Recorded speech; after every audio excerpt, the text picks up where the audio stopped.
Well, tomorrow is the 50th anniversary of Studebaker closing. Tonight, a look at one of the most spectacular landmarks built by the Studebaker family, St. Paul's Memorial United Methodist Church in South Bend. WSBT's Darla Hernandez joins us live here in the studio now. And Darla, this place may not be familiar to many people, though. That's right, Rick. It may not be familiar to many, but should be. This church was the second place in South Bend to ever have electricity. The first was the Studebaker home at Tippecanoe Place. It's a historical landmark filled with such beauty, it's truly unlike any other. Hidden gem that you may have driven by and not even noticed. Back in the 1800s, when people went to church, it was not unusual to have assigned seating, and so these plaques were left here on these particular pews, and it shows where the Studebakers sat. St. Paul's Memorial United Methodist Church in South Bend was built in 1903.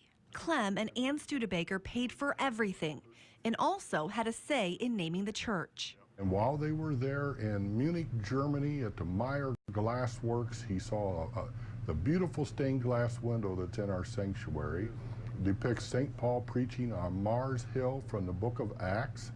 And he loved the window so much that he cabled back that if they changed the name of the church to St. Paul's, he'd buy that window to go along with the rest. The stained glass window cost a whopping $40,000 back then. Clem Studebaker, who died before the completion of the church, was immortalized in the glass, beard and all, wearing a blue robe.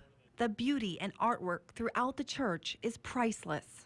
This is the baptismal font that Clem's brother had brought over from the Church of St. Cecilia in Rome. It's believed to have been made from marble from the ruins of Rome. The baptismal font was in dedication of Clem, since sadly he only saw the cornerstone of the church laid.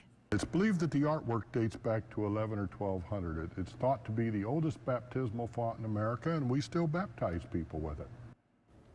And the church says that beautiful stained glass window that was handmade in Germany cost $40,000. Wow. That was more than a century ago. Today, it's now worth $1 million. Unbelievable. Yeah. And technically, Studebaker still owns the church, correct? That's right. It's kind of a complicated thing, but they leased the church to them for $1 back then, over 100 years ago. So they say that as long as the property remains a church, they can stay there for $1. A lot of history there. There is. Darla, thanks.